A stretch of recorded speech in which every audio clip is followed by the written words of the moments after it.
காரணமாக அமைவதாக. ஆமென் சொல்லுங்க. அல்லேலூயா. கர்த்தர் பெரிய காரியங்களை செய்வாராக. இன்றைக்கு மாலை கூட்டம் இருக்கிறது. ஆமென். நீங்கள் எல்லாரும் கடந்து வர உங்களை அன்பாய் அழைக்கிறேன். கர்த்தர் நம்மை ஆசீர்வதிப்பாராக. எல்லாரும் கண்களை மூடி தேவ பிரசன்னத்தை நாம் வாஞ்சிப்போமாக. எல்லாரும் கண்களை மூடி. Thank you Jesus. நன்றி ஆண்டவரே, நன்றி ஆண்டவரே. மனதில் பாரங்களோடு, மனதில் வியாகுலத்தோடு, மனதில் பலவிதமான சோர்வுகளோடு, பலவீனங்களோடு இந்த காலை நேரத்தில் யார் வந்திருந்தாலும் ஒவ்வொருவரையும் ஆண்டவர் தொட விரும்புகிறார். ஒவ்வொருவரையும் ஆண்டவர் தொட விரும்புகிறார். Thank you Jesus. என்னை படைத்தவர் நீ, என்னை வளர்ப்பவர் நீ, என்னை படைத்தவர் நீ, என்னை வளர்த்தவர் நீ, என் பாரம் நீக்கி என்னை குணமாக்கி என்னோடிருப்பவர் நீ, என் பாவம் நீக்கி என்னை குணமாக்கி என்னோடிருப்பவர் நீ. இயேசுவே, இயேசுவே, இயேசுவே, இயேசுவே, இயேசுவே, இயேசுவே, இயேசுவே, இயேசுவே. பேசும் தெய்வம் நீ. சேர்ந்து பாடுங்க. பேசாத கல்லோ மரமோ நிரல்ல, பேசும் தெய்வம் நீ, பேசும் தெய்வம் நீ. பேசாத கல்லோ மரமோ நிரல்ல, பேசும் நீ. என்னை அழைத்தவர் நீ, என்றும் நடத்திடுவி. சொல்லுங்க. என்னை அழைத்தவர் நீ, என்றும் நடத்திடுவி. என் மேல் கண் வைத்து ஆலோசனை தந்து என்னோடிருப்பவர் நீ, என் மேல் கண் வைத்து ஆலோசனை தந்து என்னோடிருப்பவர் நீ. இயேசுவே, இயேசுவே. நல்ல வாய் திறந்து சொல்லுங்க. இயேசுவே. எல்லாரும் நல்ல மனதார வாய் திறந்து ஓ ராஜாராபா. இயேசுவே, இயேசுவே, இயேசுவே, இயேசுவே. பேசும் தெய்வம் நீ, பேசாத கல்லோ மரமோ நிரல்ல. நீங்க பாடுங்களேன். வாய் திறந்து பாடுங்களேன். நல்ல சத்தமா பாடுங்க. பேசும் தெய்வம் நீ, பேசும் தெய்வம் நீ. ஆமென். பேசாத கல்லோ மரமோ நிரல்ல,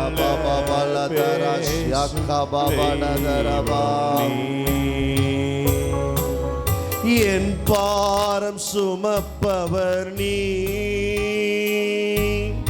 என் தாகம் தீர்ப்பவர் நீ, என் பாரம் சுமப்பவர் நீ, என் தாகம் தீர்ப்பவர் நீ. என்னை போஷித்து என்னை உடுத்தி என்னோடிருப்பவர் நீ.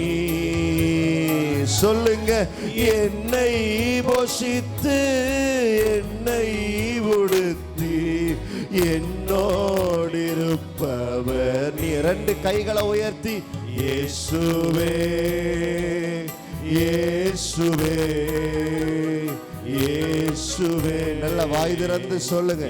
எல்லாருடைய நாவும் இயேசு என்கிற பெயரை உச்சரிக்கட்டும். எல்லாரும் வாய் திறந்து சொல்லுங்க. இயேசுவே இயேசுவே இயேசுவே. பேசும் தெய்வம் நீ, பேசாத கல்லோ.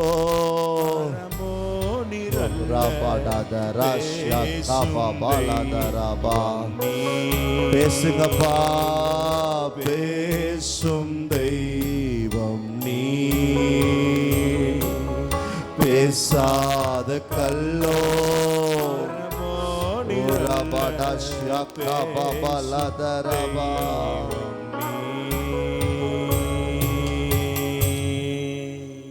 எங்கள் பாரங்களை சுமக்கிற தெய்வமே, உம்முடைய சமூகத்திலே எங்கள் மனபாரங்களை எல்லாம் இறக்கி வைக்கிறோம். இந்த காலை நேரத்தில் எங்கள் ஒவ்வொருவரோடும் நீர் பேசுவீராக. உம்முடைய நல்ல வார்த்தைகள் எங்களை உயிர்ப்பிப்பதாக. இயேசுவின் நாமத்தில் ஜெபிக்கிறோம் பிதாவே. ஆமென் ஆமென். ஆமோஸ் தீர்க்க தரிசன புத்தகம் 7வது அதிகாரம் 2வது வசனம். ஆமோஸ் தீர்க்க தரிசன புத்தகம் 7வது அதிகாரம் 2வது வசனம். அவைகள் தேசத்தின் புல்லை தின்று தீர்ந்தபோது நான் கர்த்தராகிய ஆண்டவரே மன்னித்தருளும், யாக்கோபு திரும்ப யாராலே எழுந்திருப்பான், அவன் சிறுத்து போனான் என்றேன். அதே 7வது அதிகாரம் 5வது வசனம்.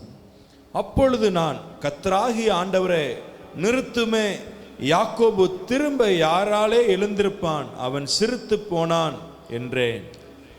ஆமோஸ் தீர்க்க தரிசன புத்தகத்தில் 7ஆம் அதிகாரத்தில் 2வது வசனத்திலும் 5வது வசனத்திலும் ஒரே வார்த்தை பயன்படுத்தப்பட்டிருப்பதை நம்மால் காண முடிகிறது. கர்த்தராகிய ஆண்டவரே மன்னித்தருளும். கர்த்தராகிய ஆண்டவரே மன்னித்தருளும், யாக்கோபு திரும்ப யாராலே எழுந்திருப்பான். யாக்கோபு திரும்ப யாராலே எழுந்திருப்பான், அவன் சிறுத்து போனான். 5வது வசனத்திலும் வாசிக்கிறோம், கர்த்தராகிய ஆண்டவரே நிறுத்துமே, யாக்கோபு திரும்ப யாராலே எழுந்திருப்பான், அவன் சிறுத்து போனான் என்றேன். யார் இந்த யாக்கோபு? தேவனோடு போராடி வெற்றி பெற்றவன். யார் இந்த யாக்கோபு? மல்கியா 1ஆம் அதிகாரம் 2வது வசனத்தை வாசிக்கும் போது, ஏசாவை வெறுத்து யாக்கோபை நேசித்தேன் என்று ஆண்டவர் சொல்லுகிறார். ஆண்டவரால் நேசிக்கப்பட்டவன் தான் இந்த யாக்கோபு. யார் இந்த யாக்கோபு? ஆதியாகமம் 25ஆம் அதிகாரம் 27வது வசனத்தை வாசிக்கும் போது, குணசாலியும் கூடாரவாசியுமாய் இருந்தவன் இந்த யாக்கோபு. நற்குணங்கள் நிறைந்தவராக வீட்டிற்குள்ளேயே அடக்க ஒடுக்கமாக வாழ்ந்த குணசாலியாக வாழ்ந்தான் என்று வேதம் சொல்லுகிறது.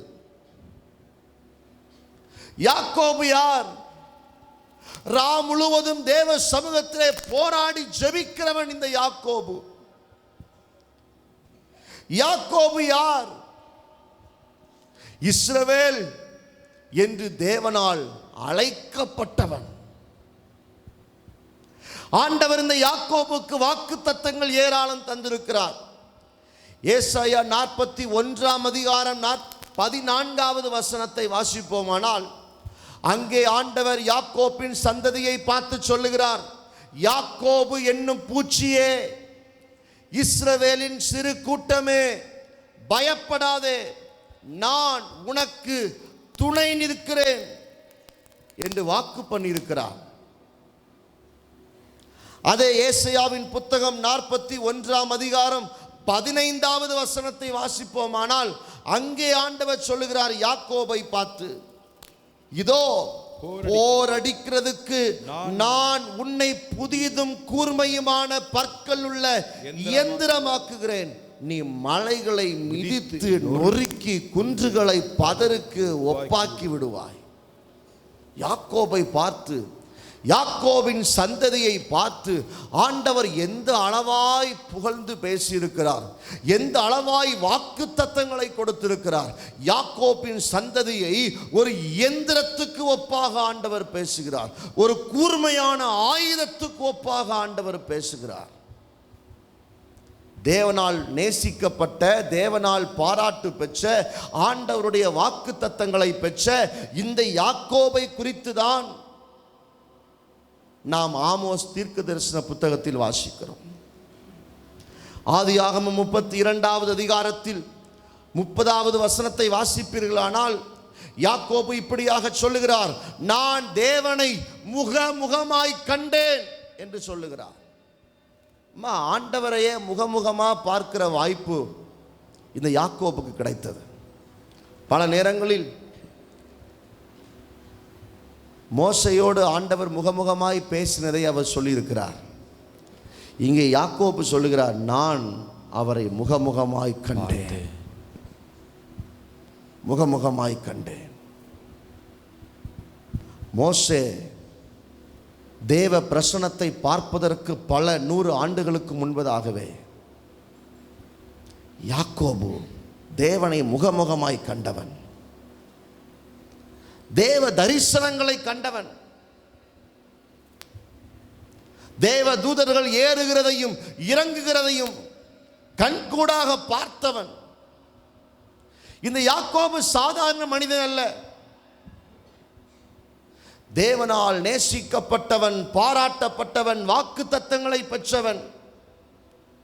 இத்தகைய யாக்கோபும் யாக்கோபின் சந்ததியையும் குறித்துதான் ஆமோஸ் தீர்க்க தரிசன புத்தகத்தில் வாசிக்கிறோம். கர்த்தராகிய ஆண்டவரே மன்னித்தருளும், யாக்கோபு திரும்ப யாராலே எழுந்திருப்பான், அவன் சிரித்து போனான். கர்த்தராகிய ஆண்டவரே நிறுத்துமே, யாக்கோபு யாராலே எழுந்திருப்பான், அவன் சிரித்து போனான். சிரித்து போனான் என்றால் என்ன அர்த்தம்? அவன் குறுகி போனான். யாக்கோபு மெலிந்து போனான். யாக்கோபு ஒன்றுமில்லாமல் போனான். யாக்கோபு வெறுமையாய் போனான். யாக்கோபு எழும்ப முடியாமல் போனான். யாக்கோபு வாழ்க்கையில் முன்னேற்றம் இல்லாமல் போனான். யாக்கோபு வளர்ச்சி இல்லாமல் போனான். இதைத்தான் இந்த அர்த்தம் நமக்கு வெளிப்படுத்துகிறது. யாக்கோபு சிரித்து போனான். ஆமோஸ்ல மட்டும்தான் இது சொல்லியிருக்குதா? இல்லை. இன்னும் சில வசனங்களை வாசித்து பாருங்கள். ஏசாயா தீர்க்க தரிசன புத்தகம் 17வது அதிகாரம் 4வது வசனத்தை பாருங்கள். 17 அக்காலத்திலே யாக்கோபின் மகிமை குறைந்து போகும். யாக்கோபின் மகிமை குறைந்து போகும். அவனுடைய கொழுத்த தேகம் மெலிந்து போகும். எவ்வளவு பரிதாபமான வார்த்தை பாருங்கள். ஓ, தேவனால் ஆசீர்வதிக்கப்பட்டவன், தேவனால் உயர்த்தப்பட்டவன், தேவனுடைய வாக்கு தத்தங்களை பெற்றுக்கொண்டவன். அப்படிப்பட்ட யாக்கோப்பின் சந்ததியை பார்த்துதான் இந்த வார்த்தை வருகிறது. யாக்கோப்பின் மகிமை குறைந்து போகும், யாக்கோபின் தேகம் மெலிந்து போகும், அவன் சிறுத்து போய் கொண்டிருக்கிறான். இன்றைக்கும் தேவ ஜனமே, நம்மில் சிலரை ஆண்டவர் யாக்கோபை போல கையில் எடுத்து, ஒரு காலத்தில் எதற்கும் பிரயோஜனம் இல்லாமல் எத்தனாக வாழ்ந்த நம்மை, எல்லாராலும் துரத்தி விடப்பட்ட நம்மை, சொந்த ஜனங்களாலேயே பகைக்கப்பட்ட நம்மை ஆண்டவர் கரத்தில் எடுத்தார்.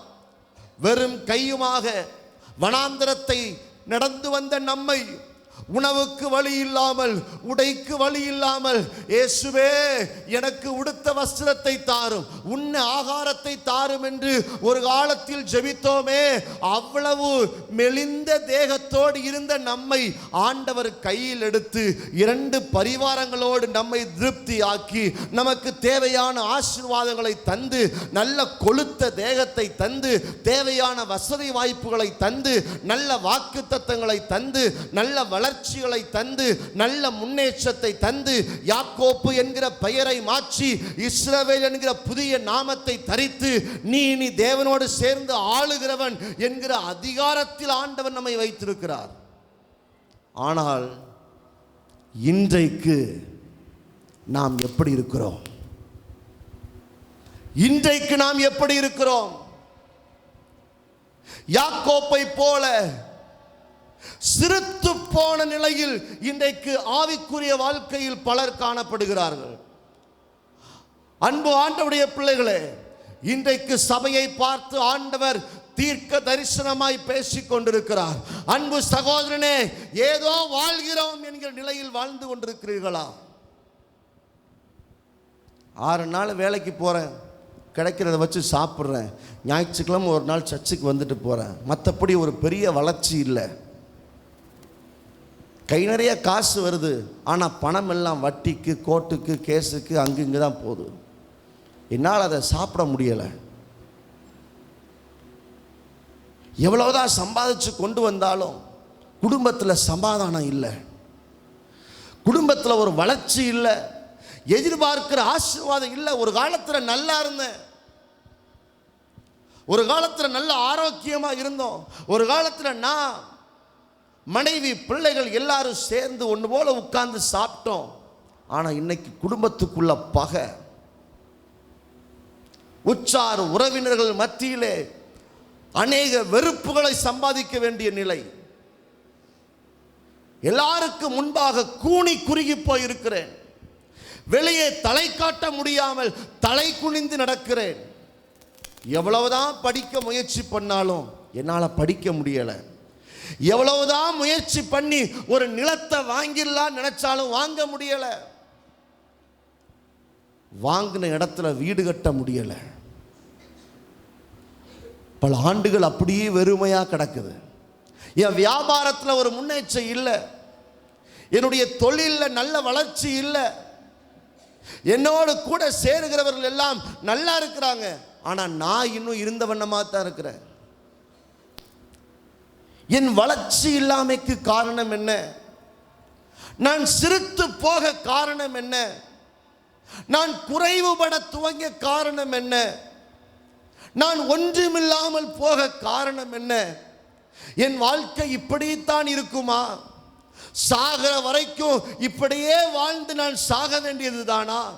என் வாழ்க்கையில் ஒரு முன்னேற்றம் வராதா? என் வாழ்க்கையில் ஒரு விமோச்சனம் வராதா? என் வாழ்க்கையில் ஒரு வளர்ச்சியை என்னால் பார்க்க முடியாதா என்கிற ஏக்கம் நம்மில் பலருக்கு இருப்பதை என் ஆவியில் உணர்கிறேன். ஒருவேளை உண்மைதான் பாஸ்டர், நீங்க சொல்வது போலதான் என்னுடைய வாழ்க்கை இருக்கிறது, நீங்க சொல்வது போலதான் என்னுடைய குடும்பம் இருக்கிறது, நான் என்ன செய்யணும்? நான் என்ன செய்ய வேண்டும்? நான் பேச போகிற சில நிமிடங்கள் உங்களுக்காகத்தான், யாரோ ஒருவருக்கு அல்ல. யாரோ ஒருவருக்கு அல்ல, பேசுகிறேன் உங்களுக்காகத்தான்.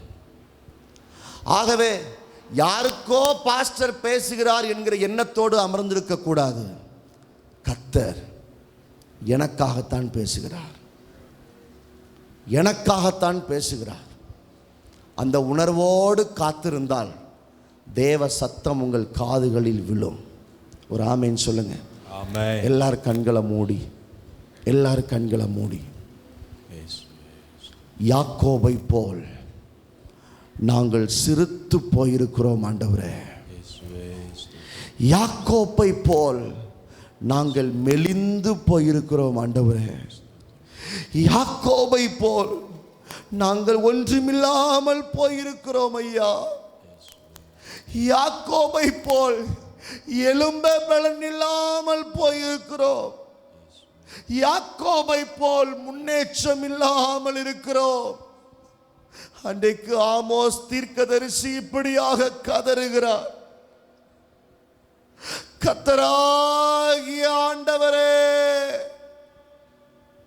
கர்த்தராகிய ஆண்டவரே,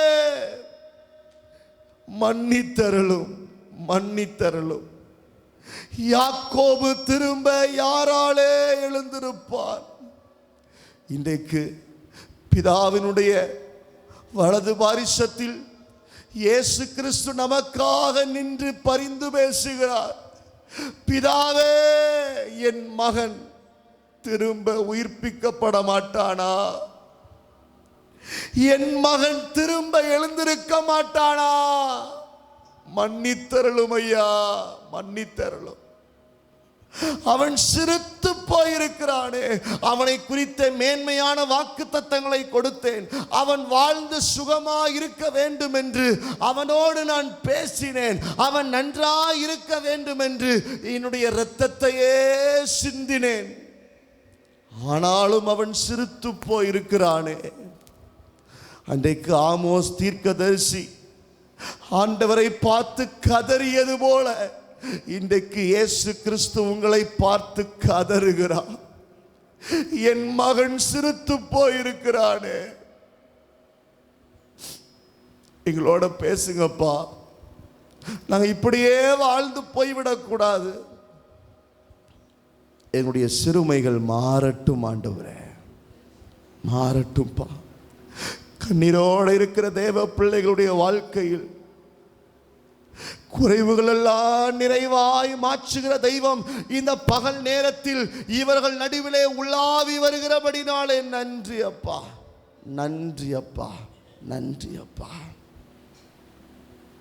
கவனியுங்கள், யாக்கோபு சிறுத்து போக காரணம் என்ன? ஏசாயா தீர்க்க தரிசன புத்தகம் அதனுடைய காரணத்தை மிக தெளிவாக விளக்குகிறது. ஏசாயா 43வது அதிகாரம் 22வது வசனத்தை பாருங்கள். ஆனாலும் யாக்கோபே, ஆனாலும் யாக்கோபே, நீ என்னை நோக்கி கூப்பிடவில்லை, நீ என்னை நோக்கி கூப்பிடவில்லை. இஸ்ரவேலே, இஸ்ரவேலே, நீ என்னை குறித்து, நீ என்னை குறித்து மனஞ்சலித்து போனாய். நல்லா கவனிங்க. யாக்கோப்பு சிறுத்து போக காரணம் என்ன? யாக்கோப்பு ஒன்றுமில்லாமல் போக காரணம் என்ன? யாக்கோப்பினுடைய தேகம் மெலிந்து போக காரணம் என்ன? யாக்கோப்பினுடைய வாழ்க்கையில் வளர்ச்சி இல்லாமல் போக காரணம் என்ன? இங்கே ஏசாயா தீர்க்க தரிசன புத்தகத்தில் ஆண்டவர் மிக தெளிவாய் சொல்லுகிறார், யாக்கோபே, நீ என்னை நோக்கி கூப்பிடவில்லை. யாக்கோபே, நீ என்னோடு நேரம் செலவிடவில்லை. யாக்கோபே, நீ என்னை குறித்து மனம் சலித்து போயிருக்கிறாய். இன்றைக்கு ஆண்டவர் சிலதை பார்த்து சொல்லுகிறார், தேவ பிள்ளையே, உங்களுக்கும் ஆண்டவருக்கும் இடையில் இருக்கிற உறவு எப்படி இருக்கிறது? ஒவ்வொரு நாளும் ஆண்டவரோடு இருக்கிற உறவு எப்படி இருக்கிறது? தேவனை உண்மையாய் தேடுகிறோமா? தேவ சமூகத்தை வாஞ்சிக்கிறோமா? தேவனை குறித்து மனம் சலித்து போயிருக்கிற சூழ்நிலை. அப்படி என்றால் என்ன? நான் ஆலயத்துக்கு போய் என்ன பிரயோஜனம்? நான் ஜெபம் பண்ணி என்ன பிரயோஜனம்? இத்தனை வருஷம் ஜெபம் பண்ணி நடக்கலை, இனி ஜெபம் பண்ணியா நடக்க போகுது? மனம் சலித்து போயிருக்கிறாய். பிரதர் சர்ச்சுக்கு வரலையே, பார்த்துக்கலாம், நாளைக்கு வர்றேன். காரணம் என்ன? ஆராதனையை குறித்து மனம் சலித்து போயிருக்கிற சூழ்நிலை. என்ன, இன்னைக்கு உங்கள் பிள்ளைகள்லாம் சர்ச்சுக்கு வரலையே, நாளைக்கு எக்ஸாம் இருக்குது, அதனால் வீட்டில் உட்காந்து படிச்சுக்கிட்டு இருக்கிறாங்க. ஓ, இவர்களுக்கு ஆண்டவரை விட உலகம் பெரிதாய் தெரிகிறது.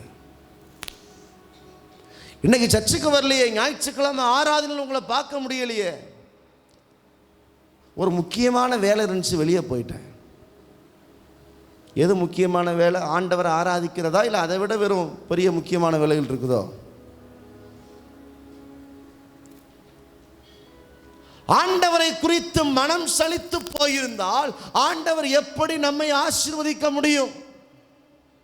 ஆண்டவருடைய சமூகத்தை உதறி தள்ளினால் எப்படி ஆண்டவர் நம்மை ஆசீர்வதிக்க முடியும்? தேகமெல்லாம் மெலிந்து போய் கொண்டிருக்கிறது. குடும்பத்திலே சமாதான குறைவு ஏற்பட்டிருக்கிறது. சரீரத்தில் மாறி மாறி பிரச்சனைகள் வந்து கொண்டே இருக்கிறது.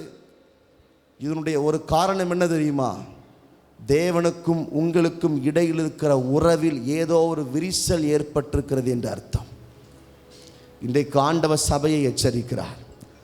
இந்த வார்த்தைகளை நீங்கள் கேட்டுக்கொண்டிருக்கும் போதே, ஆண்டவரே என்னை மன்னிங்கப்பா, என்னை மன்னிங்கப்பா. ஆண்டவரே, உங்கள் மனம் தேவனோடு இணைந்து கொண்டே வரட்டும், இணைந்து கொண்டே இருக்கட்டும். இங்கே தொடர்ந்து நான் சில வசனங்களை வாசிக்கிறேன், அமைதியாக கவனியுங்கள். 43:23, உன் ஆடுகளை தகன பலிகளாக நீ எனக்கு செலுத்தவில்லை, உன் பலிகளாலே நீ என்னை கனம் பண்ணவும் இல்லை. காணிக்கைகளை செலுத்தும்படி நான் உன்னை சங்கடப்படுத்தாமலும் தூபம் காட்டும்படி உன்னை வருத்தப்படுத்தாமலும் இருந்தேன். நீ எனக்கு பணங்களால் சுகந்த பட்டையை கொள்ளாமலும் உன் பலிகளின் இனத்தினால் என்னை திருப்தியாக்காமலும் உன் பாவங்களினால் என்னை சங்கடப்படுத்தி உன் அக்கிரமங்களினால் என்னை வருத்தப்படுத்தினாய். நானே உன் மீறுதல்களை என் நிமித்தமாகவே குலைத்து போடுகிறேன், உன் பாவங்களை நினையாமலும் இருப்பேன். ஆண்டவர் என்ன சொல்ல விரும்புகிறார்? எத்தனையோ முறை நீ பாவம் செய்து என்னை சங்கடப்படுத்தினாய், என்னை கனம் பண்ண வேண்டிய விதத்தில் கனம் பண்ணவில்லை, எனக்கு விரோதமாய் நடந்து கொண்டாய். ஆனாலும் மகனே, நான் உன்னை சங்கடப்படுத்த விரும்பல. ஒரு பிள்ளை தொடர்ந்து தப்பு செஞ்சுக்கிட்டே இருந்தா எந்த தகப்பனாலும் தாங்கி கொண்டிருக்க முடியாது, ஓங்கி ஒரு அடியை போடுவார். ஆண்டவர் சொல்றாரு, நான் அடிக்கிறதுக்கு ரொம்ப நேரம் ஆகாதுப்பா, நான் அடிச்சா நீ தாங்க மாட்ட, என் கையில் அடி வாங்கினா நீ உயிரோட இருக்க மாட்ட, நான் உனக்காக சிலுவையில் மறிச்சிருக்கிறேன், உன் நிமித்தம் உன்னுடைய அக்கிரமங்களை எல்லாம் நான் ஏற்றுக்கொண்டிருக்கிறேன். என் பையன் இன்னைக்கு தெரிஞ்சிடுவான், நாளைக்கு தெரிஞ்சிடுவான்னு நான் வாய்ப்புகளை கொடுத்து கொண்டே இருக்கிறேன் யாக்கோபே. ஆனால் நீ சரியில்லை, சரியில்லை. 2024 நான் உன்னை அடிக்க வேண்டியது, இந்த புதிய வருஷத்தையே நீ பார்த்திருக்க முடியாது. எத்தனையோ விபத்துகள் உனக்கு நேரா வந்தது, மரண கண்ணிகள் உனக்கு முன்பாக வைக்கப்பட்டிருந்தது. ஆனாலும் நான் உன் மேல வச்ச கிருபை அந்த கண் இமைக்கும் நேரத்தில் உன்னை காப்பாற்றினேன். வியாதியிலேயே நீ செத்து போக வேண்டியது, ஆனா உன்னை சாக விடலை, நான் காப்பாற்றினேன். ஏன் தெரியுமா? 2025 அவன் மனம் திரும்பி விடுவான் என்கிற எதிர்பார்ப்போடு.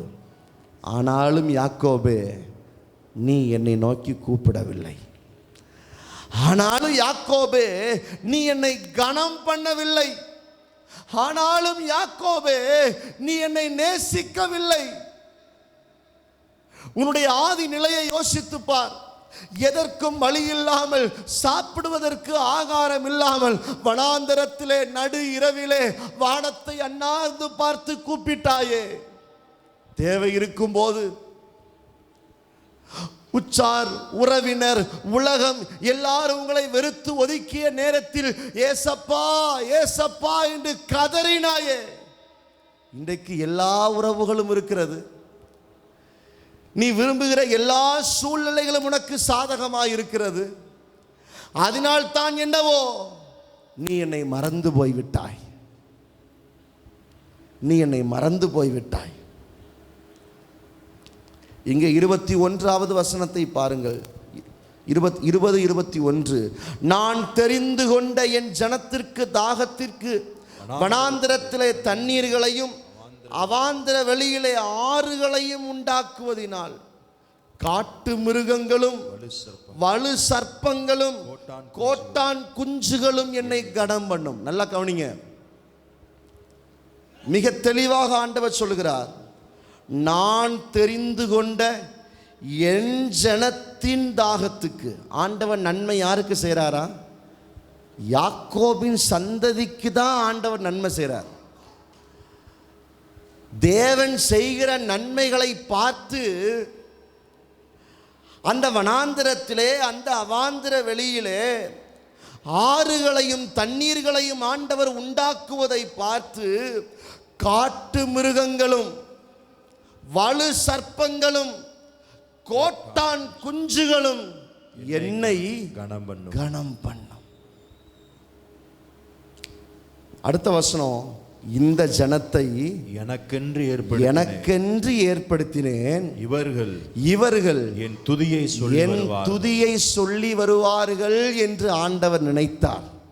ஆனால் அடுத்த வசனத்திலேயே சொல்லுகிறார், ஆனாலும் யாக்கோபே, நீ என்னை நோக்கி நீ அதை செய்யவே இல்லை. இந்த காட்டு மிருகங்களுக்கும் வலு சர்ப்பத்துக்கும் ஆண்டவர் எந்த நன்மையும் செய்யல. ஆனா அது கூட ஆண்டவரை கனம் பண்ணுகிறது. ஓ, தேவன் தெரிந்து கொண்ட ஜனத்திற்கு இவ்வளவு நன்மைகளை செய்கிறாரே என்று மோசமான மிருகங்கள் கூட ஆண்டவரை கனம் பண்ணுகிறதாம். நன்மைகளை எல்லாம் வாங்கி வாங்கி சாப்பிட்ட இந்த யாக்கோபு, பார்த்துக்கலாம், இன்னைக்கு இல்லைன்னா நாளைக்கு பார்த்துக்கலாம். ஒரு நாள் ஜெபம் பண்ண விட்டு ஆண்டவரன் அடிக்கையா போறாரு. ஏன் நீ என் துதியை சொல்லுவேன்னு நினைச்சப்பா, நீ என்னை ஆராதிப்பேன்னு நினைச்சேன், வாழ்நாள் முழுவதும் எனக்கு நன்றி உள்ளவனா இருப்பேன்னு நினைச்சேன். ஆனா இவ்வளவு சீக்கிரத்தில் நீ மாறுவன்னு எதிர்பார்க்கவே இல்லையே. யாக்கோபே, நீ என்னை நோக்கி கூப்பிடவில்லையே, மனம் சலித்து போனாயே. மனம் சலித்து போனா ஜெபித்து என்ன பிரயோஜனம்? நான் ஏன் ஆலயத்தில் வந்து மணிக்கணக்கா ஜெபம் பண்ணணும்? நான் ஏன் முழங்கால் படியிட்டு ஜெபம் பண்ணணும்? இன்றைக்கு ஆண்டவர் சிலரோடு மிக தெளிவாக பேசிக்கொண்டே இருக்கிறார். யாக்கோபே, கர்த்தர் உங்களை மன்னிப்பாராக, கர்த்தர் உங்களை மன்னிப்பாராக. இந்த காலை நேரத்தில் ஆண்டவர் மறுபடியும் உங்களை தட்டி எழுப்புகிறார். யாக்கோபே, இன்றைக்கு மறுபடி என்னுடைய உறவுக்குள்ளே வருவாயா என்று கேட்கிறார். ஆமென் சொல்லுங்களேன். ஆமென். நல்ல சத்தமா சொல்லுங்க. அல்லேலூயா, அல்லேலூயா, அல்லேலூயா, அல்லேலூயா. ஆண்டவரை கனம் பண்ணணும், ஆண்டவரை கனம் பண்ணணும். ஒரு சம்பவத்தை உங்களுக்கு சொல்ல விரும்புகிறேன். 9ஆம் வகுப்பு படிக்கிற ஒரு மாணவன், 9ஆம் வகுப்பு படிக்கிற ஒரு மாணவன், அவன் படிப்புல ரொம்ப வீக்கு. எவ்வளவுதான் படிக்க முயற்சி செய்தாலும் அவனால் படிக்க முடியாது. தமிழ் பாடத்தில் 100க்கு 2 மதிப்பெண்கள். படிக்கிற பிள்ளைகள்லாம் கவனிங்க, தமிழ் பாடத்தில் 100க்கு 2 மதிப்பெண்கள்னா மற்ற பாடத்தில் அந்த மாணவன் எவ்வளவு மார்க் வாங்கியிருப்பான்னு பாருங்க. 5 பாடத்தில் உள்ள ஒட்டுமொத்த மார்க்கை கூட்டினா கூட 10 மார்க் வராது. அவ்வளவு மோசமா படிக்கிற பையன் 9ஆம் வகுப்பு படிக்கும் போதே அவனுடைய தாயும் தகப்பனும் என் பிள்ளை எப்படியாவது படிச்சிடாதான்னு சொல்லி ஊரில் இருக்கிற எல்லா டியூஷன் டீச்சர் வீட்டுக்கும் போய் என் பிள்ளைய சேர்த்துக்கங்க, என் பிள்ளைக்கு புத்தி சொல்லுங்க, என் பிள்ளைக்கு பாடத்தை சொல்லி கொடுங்கன்னு ஒவ்வொரு டியூஷன் சென்டராக கொண்டு போய் விட்டாங்க. எந்த டியூஷன்லையுமே ஒரு வாரத்துக்கு மேலே வைக்க மாட்டாங்க. டேய் தம்பி, பிளாக்னா தமிழில் என்ன? 9th படிக்கிறான். பிளாக்னா தமிழில் என்ன? இவன் பேன்னு முழிக்கிறான். பிளாக்னா தமிழில் என்னன்னு சொல்ல தெரியல. அந்த இடத்துல உட்கார்ந்துருந்த ஒரு சின்ன எல்கேஜி பிள்ளையை கூப்பிட்டு, ஏ பாப்பா பிளாக்னா என்னன்னா அது கருப்புன்னு சொல்லுது. அவமானம் தாங்க முடியலை, அவமானம் தாங்க முடியலை. எல்லா இடத்திலும் புறக்கணிக்கப்பட்ட நிலை, எல்லாராலும் கைவிடப்பட்ட நிலை. பள்ளிக்கூடத்திலே ஒரு முறை ஒரு கட்டுரையை மனப்பாடமாக எழுதும்படிக்கு சொல்லுகிறார்கள். 48 பேர் படிக்கிற அந்த வகுப்பில் 47 பேர் அந்த கட்டுரையை எழுதி முடித்து விட்டார்கள். இவன் ஒருவன் மட்டும் வெறும் பேப்பரை கையில் வச்சுக்கிட்டு இருக்கிறான். எழுத தெரியல, படிக்கிறதுக்கு ஞானம் இல்லை, மனப்பாட சக்தி இல்லை. டீச்சர் நேராக சமையல் கட்டில் போய் கல் உப்பு வாங்கிட்டு வான்னு கேட்டாங்க.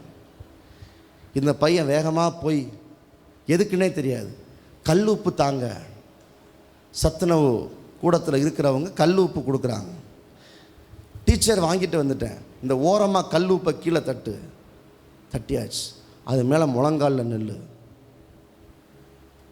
எப்பொழுதெல்லாம் தமிழ் வகுப்பு வருகிறதோ அப்பொழுதெல்லாம் நீ முழங்காலில் நிற்க வேண்டும். கல் உப்புக்கு மேலே முழங்காலில் நின்னா எவ்வளவு காயம் ஏற்படும், எவ்வளவு வேதனை வரும்னு யோசித்து பாருங்கள். 40 நிமிஷம் அந்த தமிழ் வகுப்பு நடைபெறும். ஒவ்வொரு நாளும் 40 நிமிஷம் அந்த உப்புக்கு மேலே முழங்காலில் நிற்கணும். பயங்கரமான வேதனை, பயங்கரமான வலி, தாங்க முடியாத வலி. அந்த பையன் கதறுவான், கண்ணீர் விட்டு அழுவான். எல்லாரும் பரியாசம் பண்ணுகிறாங்க, எல்லாரும் ஏளனம் பண்ணுகிறாங்க, எல்லாரும் நல்லா படிக்கிறாங்க, என்னால மட்டும் படிக்க முடியலையே. ஏன் தெரியல. ஒரு நாள் 2 நாள் அல்ல, 22 நாட்கள் தமிழ் வகுப்பு வரும்போதெல்லாம் அந்த உப்புக்கு மேலே முழங்கால்ல நிற்கணும். 22வது நாள் அந்த வகுப்புக்குள் வந்த தலைமை ஆசிரியர் இந்த மாணவனுடைய சட்டையை பிடிச்சு தூக்குறாரு, ஓங்கி அறைகிறாரு கன்னத்தில். நீலாம் ஏன்டா உயிரோடு இருக்கிற, எங்கேயாவது போய் செத்து தொலைய வேண்டியதானே, நீலாம் படிச்சு என்ன நாட்டையா மாற்ற போற, ஆடு மேய்க்க கூட தகுதி இல்லாத ஆள் நீலாம் வாழ்ந்து என்ன பிரயோஜனம், பூமிக்கு பாரமா இருக்கிற, பேசாம செத்து தொலை. 4 படி உயரம் மேலிருந்து கீழே தள்ளுறார். அவமானத்தின் உச்சக்கட்டம். ஆயிரக்கணக்கான பேர் படிக்கிற அந்த பள்ளிக்கூடத்தில் எல்லாராலும் கைவிடப்பட்ட நிலையில் பள்ளிக்கூடத்தை விட்டு விரட்டப்படுகிறார். பேக்கை தூக்கி போட்டு நடக்கிறான். ஸ்கூலுக்கும் வீட்டுக்கும் ஒரு 3 கிலோமீட்டர் தூரம். நடந்து வரும்போது தலைமை ஆசிரியர் சொன்ன வார்த்தைகள் இவன் காதுக்குள்ளே ஓடிக்கொண்டே இருக்கிறது. நீ வாழ்ந்து என்ன பிரயோஜனம், பேசாம செத்து தொலை. இடையில ரயில்வே ட்ராக் இருக்குது, பேசாம ட்ரெயின்ல விழுந்து செத்துருவோமா. மூளை இல்லைன்னு சொல்றாங்க, முட்டாள்னு சொல்றாங்க, மரமண்டன்னு சொல்றாங்க, பைத்தியக்காரன் சொல்றாங்க, படிப்பறிவு இல்லாதவன் சொல்றாங்க. எல்லாரும் அற்பமா எண்ணப்பட்ட நிலையில் பேசாம வாழ்க்கையை முடித்துக் கொள்வோம் என்கிற சூழ்நிலையில் அவன் வீடு வந்து சேர்ந்தான். இரவு எல்லாரும் தூங்கிக் கொண்டிருக்கிற நேரத்தில் இவனுக்கு தூக்கம் வரல. எல்லாராலும் விரட்டப்பட்ட நிலை, காயப்படுத்தப்பட்ட நிலை, அவமானப்படுத்தப்பட்ட நிலை. எல்லாரும் தூங்கிக் கொண்டிருக்கிற நேரத்தில் முதல் முறையாக முழங்கால் படியிட்டு, அதற்கு முன்பும் அவன் ஜெபித்திருக்கிறான். தாய் தகப்பனுடைய கண்டிப்பினால் அவன் ஜெபித்திருக்கிறான். அதற்கு முன்பதாகவும் அவன் வேதத்தை வாசித்திருக்கிறான். அப்பா அம்மா கேட்பாங்களே அப்படிங்கிறதுக்காக வாசித்தான். ஆனால் அன்றைக்கு தான் யாருடைய கட்டாயமும் இல்லாமல், யாரும் ஜெபம் பண்ணுன்னு சொல்லாம முதல் முறை முழங்கால் படியிட்டு கண்களை மூடி, ஏசப்பா எனக்கு ஞானத்தை தருவீரா, எனக்கு ஞானத்தை தருவீரா, என் வாழ்நாள் முழுவதும் நீர் எனக்கு தருகிற ஞானத்தை உமக்காகவே பயன்படுத்துவேன் என்று அந்த மாணவன் ஒரு பொருத்தனை செய்தான். அவன் ஜெபித்துக் கொண்டிருக்கிற அந்த நேரத்திலேயே பரிசுத்த ஆவியானவருடைய வல்லமை அவனுக்குள் இறங்கி வந்தது. ஜெபித்துக் கொண்டிருக்கும் போதே அவன் தேவ ஆவியானவரால் நிரப்பப்பட்டான். ஜெபம் முடிந்தது. எந்த கட்டுரையை 22 நாட்கள் முழங்காலில் நின்று படிக்க முடியாமல் போனதோ அதே கட்டுரையை எடுத்து வாசித்து பார்க்கிறான். இயற்கைக்கு அப்பாற்பட்ட ஒரு ஞாபக சக்தி அவனுக்குள்ளே வந்திருப்பதை உணர்ந்தான். நல்ல கைத்தட்டி ஒரு ஆமென் சொல்லுவேன். பள்ளிக்கூடத்திற்கு போனான். இவனுடைய ஞானத்தை பார்த்து மறுபடியும் சேர்த்து கொண்டார்கள். 10ஆம் வகுப்பு படிக்கும் போது மாவட்ட அளவிலான ஒரு கட்டுரை போட்டி நடக்கிறது.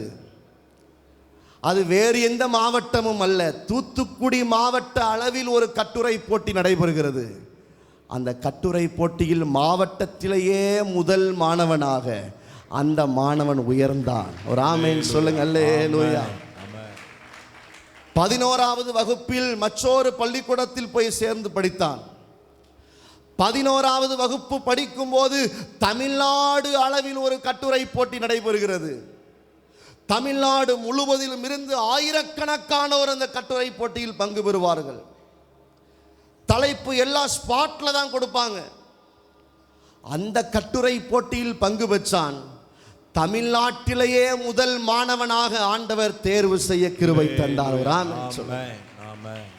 12ஆம் வகுப்பு படிக்கும் போது, பள்ளியில் படித்து கொண்டிருக்கும் போதே பிரகாசமான வாழ்வு என்கிற தலைப்பில் ஒரு புத்தகத்தை எழுதி வெளியிடவும் அந்த புத்தகத்தை பள்ளிக்கூடமே வெளியிட்டது. ஒரு ஆமீன் சொல்லுங்களேன்.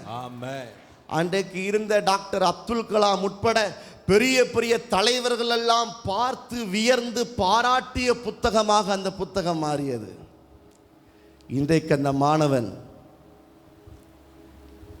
கிட்டத்தட்ட 9 பட்ட படிப்புகளை படித்து டாக்டர் பட்டம் பெற்று எந்த மாவட்டத்தில் மூளை இல்லாதவன், எந்த மாவட்டத்தில் புறக்கணிக்கப்பட்டவன், எந்த மாவட்டத்தில் அற்பமாக எண்ணப்பட்டானோ அதே மாவட்டத்தில் கோட்டு சூட்டு போட்டு இன்னைக்கு பிரசங்கம் பண்ணிக்கிட்டு இருக்கிறவர். ஆமென் சொல்லுங்களேன். அல்லேலூயா. அல்லேலூயா. அல்லேலூயா. இவ்வளவுதானா? நல்ல கைத்தட்டி ஆண்டவரை மகிமைப்படுத்தலாமே. ஆமென். நல்ல கைத்தட்டி ஆண்டவரை மகிமைப்படுத்தலாமே. அல்லேலூயா. எஸ். இன்னைக்கு நிறைய பேர் ஒரு டிகிரியை முடிக்கிறதுக்கே திக்கு முக்காடிக்கிட்டு இருக்கிறாங்க. ஆண்டுடைய கிருபையை முன்னிறுத்தி சொல்றேன். கிட்டத்தட்ட 9 டிகிரிகள் முடித்து டாக்டர் பட்டம் வாங்கி இன்றைக்கு 10வது டிகிரியும் படிச்சுக்கிட்டு இருக்கிறேன்.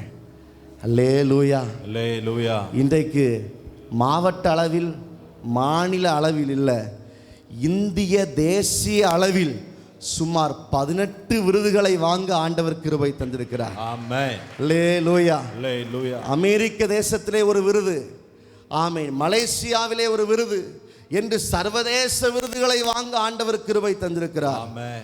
ஆச்சரியமாக இருக்கிறது, ஆச்சரியமாக இருக்கிறது. எதற்குமே பிரயோஜனம் இல்லாத ஒரு சாதாரண கிராமத்தில் பிறந்து வளர்ந்த என்னை, எந்த பின்னணியமும் எனக்கு பின்னாக இல்லை, என்னை தூக்கி விடுவதற்கு, என்னை வழிகாட்டுவதற்கு, எனக்கு கரம் பிடித்து நடப்பதற்கு ஒருவரும் இல்லை. ஆனால் இன்றைக்கு ஆண்டவருடைய கிருபையினால் சொல்லுகிறேன், இயேசுவை கனம் பண்ண கனம் பண்ண கனம் பண்ண, இனி நான் இயேசுவுக்காக, இனி நான் இயேசுவுக்காக, இனி நான் இயேசுவுக்காக என்று இயேசு இயேசு இயேசு என்று சொல்ல சொல்ல சொல்ல உயர்வுக்கு மேல் உயர்வு. ஆமென் சொல்லுங்க. Hallelujah. Amen. எத்தனையோ போட்டிகள், எவ்வளவோ விருதுகள். இன்று வரைக்கும் தினகரன், தினத்தந்தி, தினமலர் போன்ற பத்திரிகைகளில் நூற்றுக்கணக்கான செய்திகள் என்னை குறித்து வந்திருக்கிறது. இப்போவும் தினகரன் பத்திரிகையில் ஒவ்வொரு சனிக்கிழமை தோறும் ஆன்மீக மலர் என்ற ஒரு புத்தகம் வரும். கிட்டத்தட்ட 18 ஆண்டுகள் உலகத்தாருடைய பத்திரிகையில் இயேசு கிறிஸ்துவை குறித்து எழுத ஆண்டவர் கிருபை தருகிறார். ஆமென் சொல்லுங்களேன். அன்பு ஆண்டவருடைய பிள்ளைகளை, என்னை கனம் பண்ணுகிறவர்களை நான் கனம் பண்ணுவேன் என்று ஆண்டவர் சொன்னார். நீங்கள் ஆண்டவரை கனம் பண்ணி பாருங்கள், ஜெப நேரத்தை கனம் பண்ணி பாருங்கள், ஆலய ஆராதனையை கனம் பண்ணி பாருங்கள். நிச்சயமாகவே உயர்வு உண்டு, நிச்சயமாகவே உயர்வு உண்டு. ஒரு முறை டெல்லியில் வைத்து ஒரு விருது வழங்கும் விழா நடைபெற்றது. டெல்லியிலே பிரதமர் அந்த விழாவில் கலந்து கொள்ளுகிறார். பிரதமர் தான் அந்த விருதுவை வழங்குகிறார். ஒரு மிகப்பெரிய விருது வழங்கும் விழா, கவி பாரதி என்கிற ஒரு விருது. தமிழ்நாட்டிலிருந்து என்னை தேர்வு செய்தார்கள். அந்த விருதினை டெல்லியில் போய் வாங்க வேண்டும்.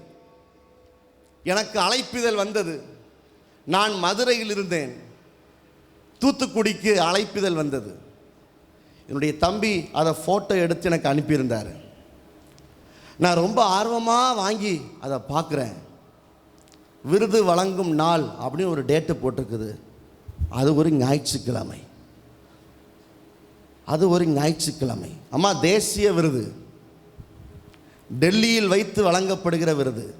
ஒரு பிரபலமான அமைப்பு அந்த விருதை வழங்குகிறது. உயர் அதிகாரிகள் எல்லாம் அந்த விருது வழங்கும் விழாவுக்கு வருகை தருகிறார்கள். பெரிய போலீஸ் பாதுகாப்போடு அந்த விருது வழங்கும் விழா நடைபெறுகிறது. அங்கே போய் விருது வாங்கினா அடுத்த நாள் எல்லா பத்திரிகைகளிலும் டிவிகள்லையும் இந்தியா முழுவதும் ஒளிபரப்பாகும். விருது வழங்கும் விழா ஞாயிற்றுக்கிழமை. நான் என்ன செய்வது என்று யோசித்துக் கொண்டிருக்கிறேன். எங்கள் அம்மா எனக்கு ஃபோன் பண்ணுறாங்க.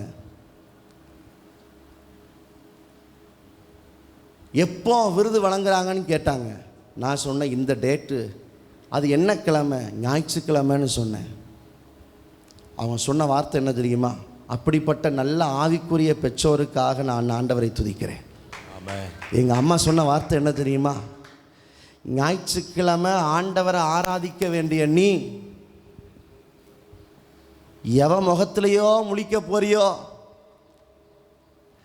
ஆண்டவர் முகத்தில் முழிக்க வேண்டிய நீ, ஆண்டவர் முகத்தை பார்க்க வேண்டிய நீ, ஆலயத்தில் போய் ஆண்டவரை ஆராதிக்க வேண்டிய நீ, ஞானத்தை தந்த, அறிவை தந்த ஆண்டவரை ஆராதிக்க வேண்டிய நீ யாரையோ பார்க்க போறியோ, எதையோ வாங்க போறியோ? அந்த விருதை விட தேவ மகிமை மேலானதுன்னு சொன்னாங்க. ஒரு ஆமென் சொல்லுங்களேன். அதை கேட்கும்போது கொஞ்சம் கஷ்டமாக தான் இருந்துச்சு. ஆனால் கிறிஸ்துவுக்காக அந்த விருதை வேண்டான்னு அவாய்ட் பண்ண. அதுக்கப்புறம் தான் உலக அளவில் விருது வாங்க ஆண்டவர் கிருபை தந்தார். கைத்தட்டி ஒரு ஆமென் சொல்லுங்க. அன்பு சகோதரனே, அன்பு சகோதரியே, எத்தனை ஞாயிற்றுக்கிழமை ஆராதனைகளில் உங்களை பார்க்க முடியவில்லை? எத்தனை ஆராதனைகளில், எத்தனை ஜெப நேரங்களில் உங்களை பார்க்க முடியவில்லை? ஏதோ சாக்கு போக்கு சொல்லுகிறோம். ஆண்டவரை கனம் பண்ணாமல் என்னை ஆசீர்வதியும் ஆண்டவரை என்று சொன்னால் அவர் எப்படி ஆசீர்வதிப்பார்? யார் ஒருவர் ஆண்டவரை கனம் பண்ணுகிறார்களோ அவர்களைத்தான் ஆண்டவர் ஆசீர்வதிப்பார். ஒரு ஆமென் சொல்லுங்க. நல்ல சத்தமா சொல்லுங்க. அல்லேலூயா, அல்லேலூயா, அல்லேலூயா. இன்னும் ஒரே ஒரு காரியத்தை சொல்லி நான் ஜெபித்து முடிக்க விரும்புகிறேன். ஆதியாகமம் 37வது அதிகாரத்தில் 32 முதல் 35 வரைக்கும் சில வசனங்களை வாசிக்க போகிறோம். யாக்கோபு சிறுத்து போக காரணம் என்ன? யாக்கோபு ஆண்டவரை குறித்து மனம் சலித்து போக காரணம் என்ன? அங்கே சில வசனங்களை நாம் வாசிக்கலாம். 37ஆம் அதிகாரம் 32 முதல் 35 வரை வேகமா வாசிங்க. பல வர்ணமான அந்த அங்கியை தங்கள் தகப்பனிடத்திற்கு அனுப்பி, இதை நாங்கள் கண்டெடுத்தோம், இது உம்முடைய குமாரன் அங்கியோ அல்லவோ பாரும் என்று சொல்லி சொன்னார்கள். யாக்கோபு அதை கண்டு, இது என் குமாரனுடைய அங்கிதான், ஒரு துஷ்ட மிருகம் அவனை பட்சித்து போட்டது, யோசேப்பு பீருண்டு போனான் என்று புலம்பி தன் வஸ்திரங்களை கிழித்து தன் அறையில் ரெட்டு கட்டுக்கொண்டே அநேக நாள் தன் குமாரனுக்காக துக்கித்து கொண்டிருந்தான். அவனுடைய குமாரத்திகள் எல்லாரும் அவனுக்கு ஆறுதல் சொல்ல வந்து நின்றார்கள். ஆனாலும் அவன் ஆறுதலுக்கு இடம் கொடாமல், நான் துக்கத்தோடே என் குமாரனிடத்தில் பாதாளத்தில் இறங்குவேன் என்றான். இவ்விதமாய் அவனுடைய தகப்பன் அவனுக்காக அழுது கொண்டிருந்தான். யாக்கோபு சிரித்து போக மற்றொரு காரணம் என்ன தெரியுமா? பிசாசினுடைய பொய் செய்தியை நம்பினான். யாக்கோபு சிரித்து போக காரணம் என்ன தெரியுமா? அவன் சிந்தனையிலே செத்து போனான்.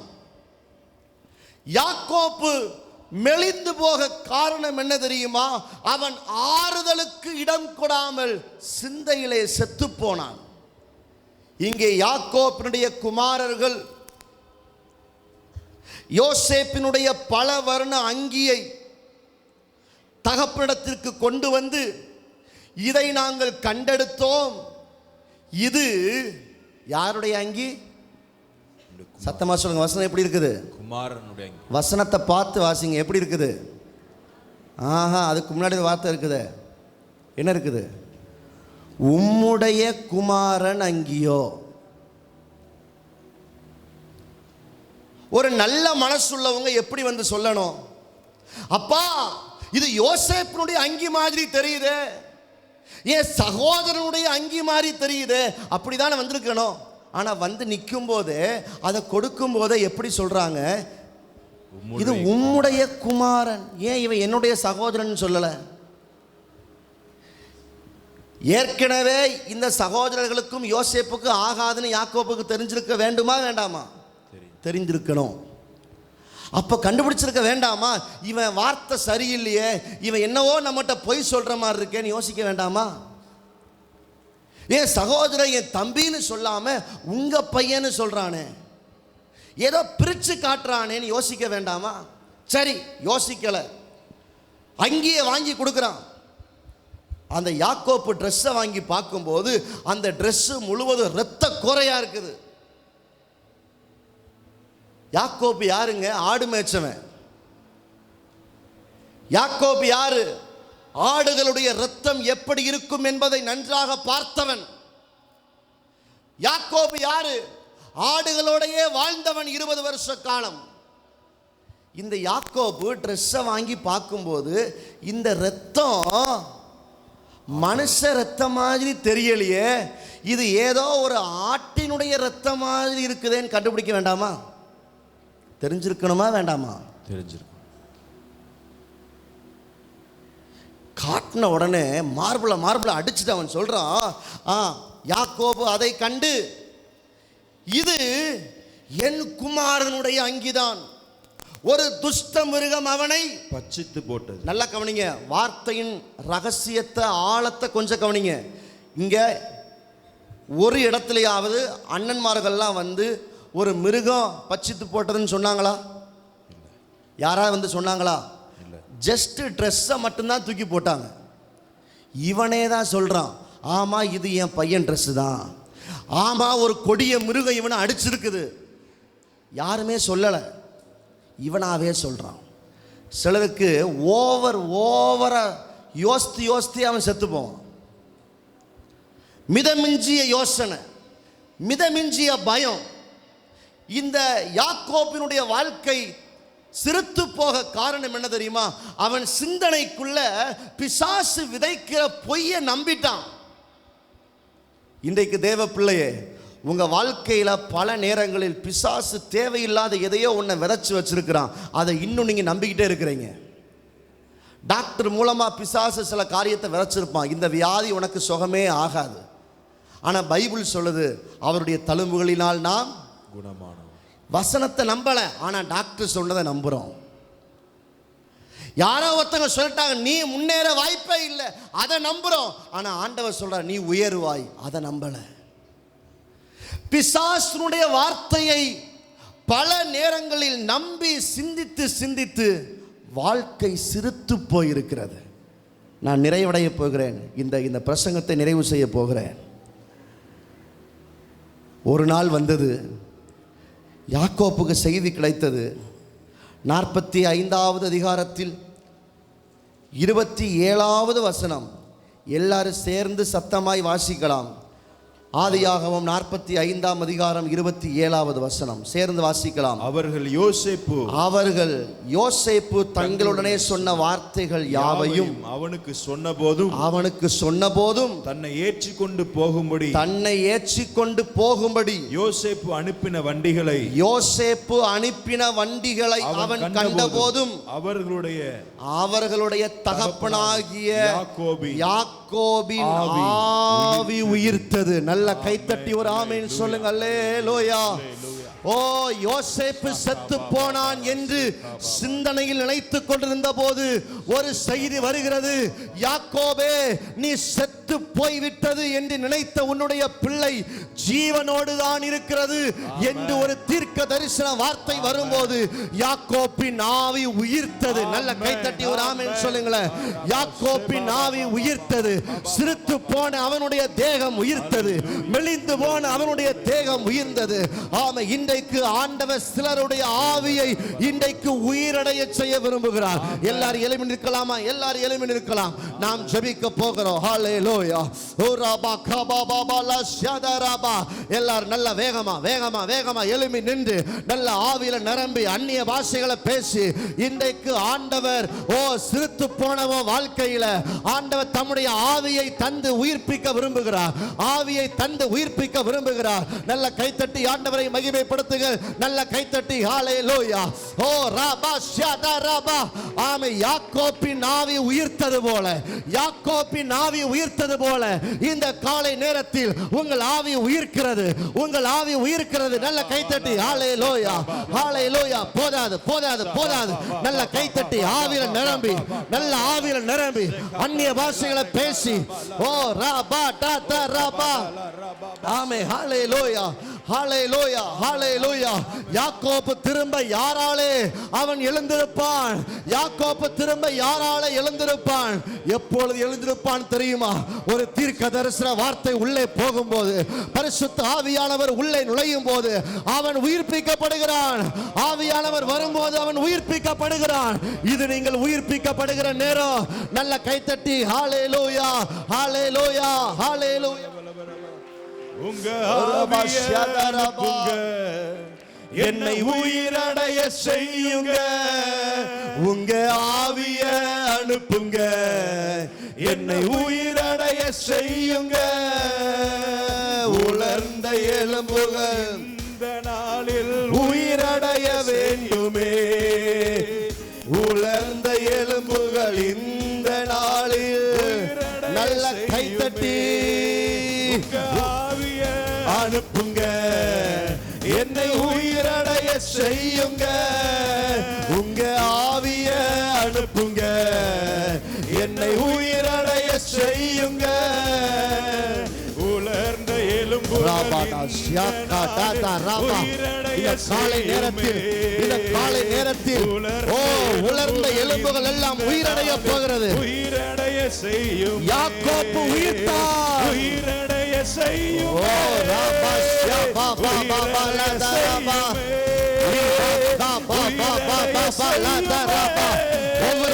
ஒவ்வொருவர் மேலும் கைத்தட்டி கைத்தட்டி கைத்தட்டி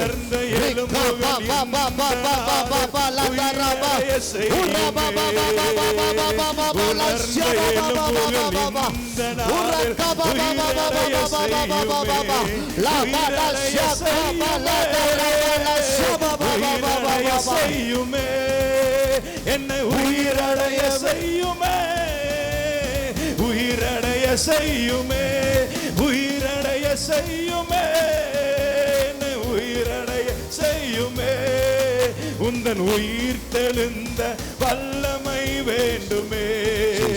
உந்தன் உயிர் தெழுந்த வல்லமை வேண்டுமே, உந்தன் உயிர் தெழுந்த வல்லமை வேண்டுமே, உந்தன் உயிர் தெழுந்த வல்லமை வேண்டுமே, உந்தன் உயிர் தெழுந்த வல்லமை வேண்டுமே, உயிரடைய வேண்டுமே, நாங்கள் உயிரடைய வேண்டுமே, உயிரடைய வேண்டுமே, நாங்கள் உயிரடைய வேண்டுமே, உங்கள் உயிர் தெழுந்த வல்லமை வேண்டுமே, உங்கள் உயிர் தெழுந்த வல்லமை வேண்டுமே.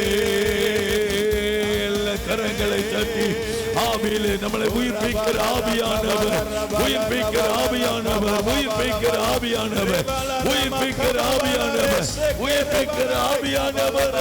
ரிவாலா ஷபாதானா ரிகபாலா பாபா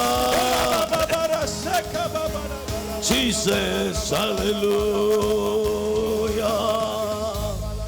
உங்க சிறுத்து போன வாழ்க்கை, ஒடுங்கி போன வாழ்க்கை, உங்க வாழ்க்கையில சுருங்கி போன வாழ்க்கை, மனதிலே, எண்ணங்களிலே, சிந்தையிலே சிறகடித்து பறந்து உயர எழும்ப வேண்டிய எண்ணத்தை ஒரு கூண்டு கிளியை போல, ஒரு சிறகொடிந்த பறவையை போல உன்னை சிறுக்க பண்ணின வல்லமை, உன்னை சிறுக்க பண்ணின கிரியைகள் ரக்கா சந்தா ராபாலா தேவனை குறித்து நீ அசதியாயிருந்தது, தேவனை மகிமைப்படுத்த தாமதப்படுத்தினது, தேவனுக்கு பலி செலுத்தி கர்த்தரை கனமண்ண மறந்தது.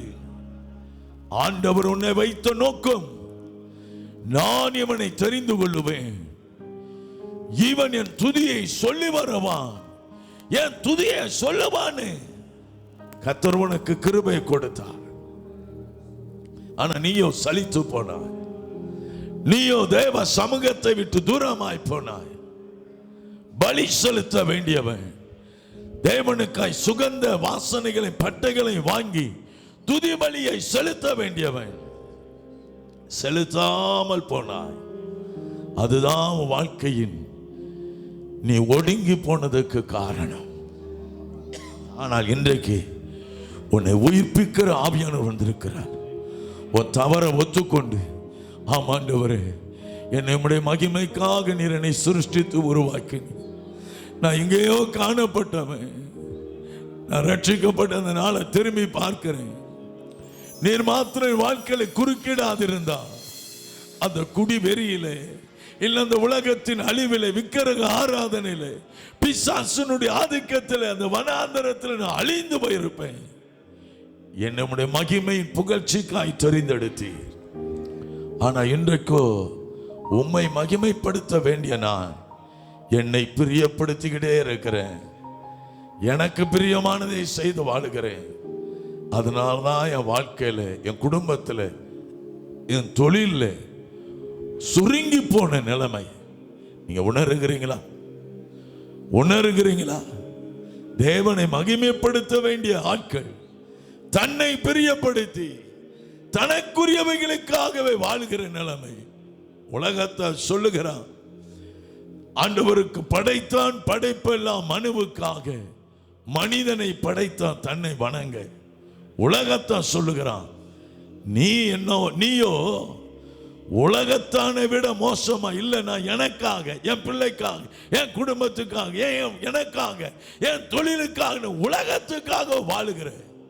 நான் சொல்றேன், இங்க இருக்கிற ஒரு சிலர் உங்களை மாத்திரம் நீங்க அழிக்கல, உங்களை பார்க்கிற அநேகருக்கு நீங்க இடம்லாம் இருக்கிறீங்க. உங்களை பார்த்த அநேகர், இவரே இந்த காரியத்தில் இருக்கிறாரு, இவர் ஆண்டவருக்கு முக்கியப்படுத்தலையே. அறகுறையா இருக்கிறவன் கூட கொஞ்சம் அறகுறையா மாறுறான். உன்னை கெடுத்தது மாத்திரமல்ல, அநேகரை கெடுக்கிற ஜீவியத்தை விட்டு விட்டு இன்னைக்கு ஆண்டவர்கிட்ட, ஆண்டவரே என்னை திருப்பும், நான் திரும்புவேன், என்னை உயிர்ப்பியும், நான் உயிர் அடைவேன், நான் உயிர் அடைவேன். ஒப்புக்கொடுங்க.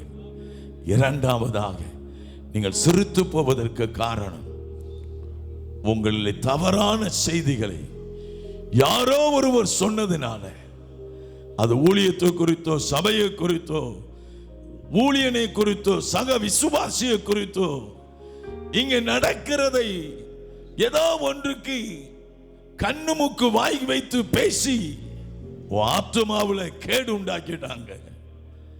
யாக்கோப்புக்கு ஆண்டவர் பல முறை அவனுடைய பிள்ளைகளை கொண்டு ஆறுதல் படுத்தி நல்ல செய்தியை சொன்னாலும் அதை அவன் அள்ள தட்டிட்டு, அதை உதாசீனப்படுத்திட்டு மீண்டும் மீண்டும் அந்த துக்கத்துக்களே கிடக்கிறான், துர்ச்செய்தியிலே கிடக்கிறான்.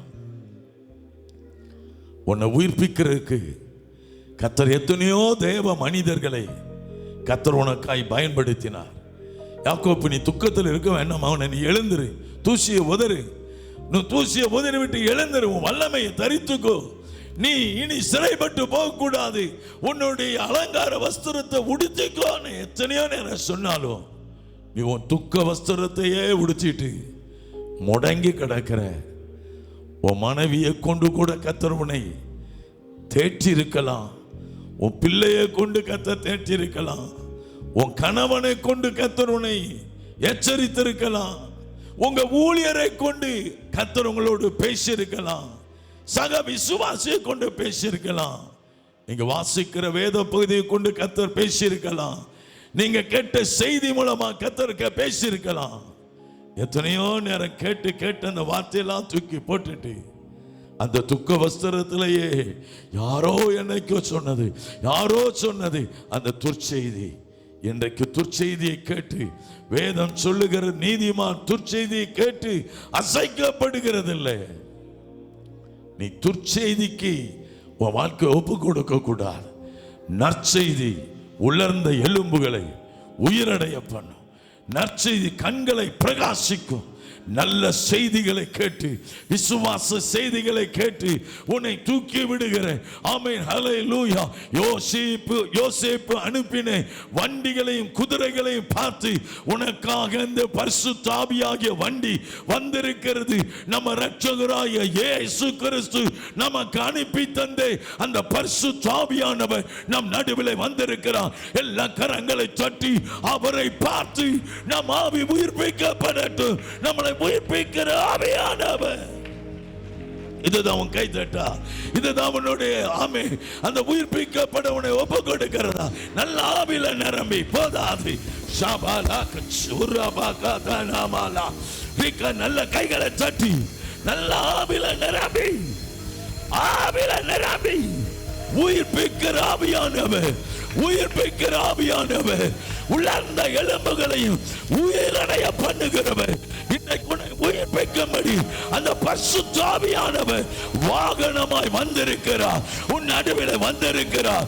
உயிர்ப்பிக்கிற ஆவியானவரே, உயிர்ப்பியும் ஆண்டவரே, உயிர்ப்பிய மனதை, சிந்தைய, எண்ணங்களை உயிர்ப்பிய. ஓ ராபா கபா பாபா. ஒன்று உங்கள்ட்ட தாழ்மையாய் கேட்கட்டுமா? கரெக்டா கண்ட்ரோல் பண்ணத்தாங்க. துர்ச்செய்தியை கேட்டு இவ்வளவு தீவிரமா இருக்கிறியே. ஒரு துர்ச்செய்தி, யோசேப்பின் வஸ்திரத்தை ஒரு ஆட்டுக்குட்டியின் ரத்தத்தில் முக்கி கொண்டு வந்து காமிச்சாங்க. பொய்யான காரியத்தை நிஜம் போல காண்பித்தாங்க, நம்பிட்டீங்க. ஒரு டூப்ளிகேட்டை, ஒரு பொய்யை நம்பின நீ, என் உனக்குள்ள இருக்கிற சத்திய ஆவியானவர், உன்னோட உறவாடுகிற ஆவியானவர், உன்னை மீண்டும் மீண்டும் அரவணைக்கிற அந்த ஆவியானவருடைய சத்தத்துக்கு ஏன் செவி கொடுக்க கூடாது? ஆண்டவர் சொல்றார் சங்கீதம் 81, இஸ்ரவேல் என் சத்தத்திற்கு செவி கொடுத்து என் வழிகளில் நடந்தால் நலமாயிருக்குமே, நலமாயிருக்குமே. இன்றைக்கு ஆண்டவர் உனக்கு ஒரு நல்ல செய்தி சொல்றாரு. உன்னை உயிர்ப்பிக்க நான் வந்திருக்கிறேன். கடந்ததை தூக்கி போடு, நீ எழும்பு, நான் உன் கூட இருப்பேன்.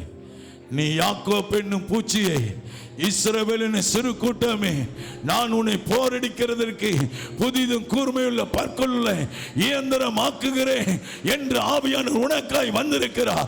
இந்த ஆவியானவருடைய கரத்தை பற்றிக்கொள்ளும் அண்ணமா நல்ல கைதட்டி ஆவியானவர், ஐ ஆம் சரண்டர், ஐ ஆம் சரண்டர், என்னை உயிர்ப்பிக்க ஒப்புக்கொடு. நடக்கிறேன்.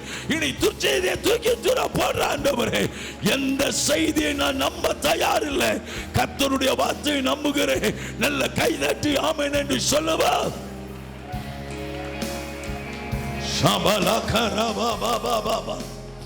மனுஷ வார்த்தையை நம்பி தூரமா நிற்கிறோம்.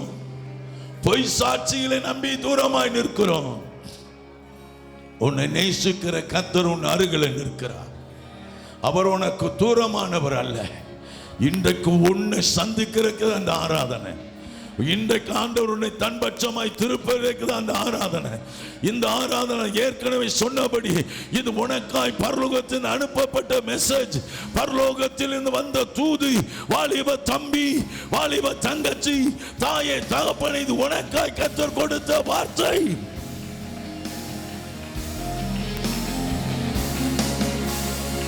சுய முயற்சி அற்ப பிரயோஜனம். 21 நாள் மீண்டும் மீண்டும் ஒரு கட்டுரை படித்து முன்னேற்றம் சற்றேனும் இல்லை. பனிஷ்மெண்ட் தான் இருந்தது.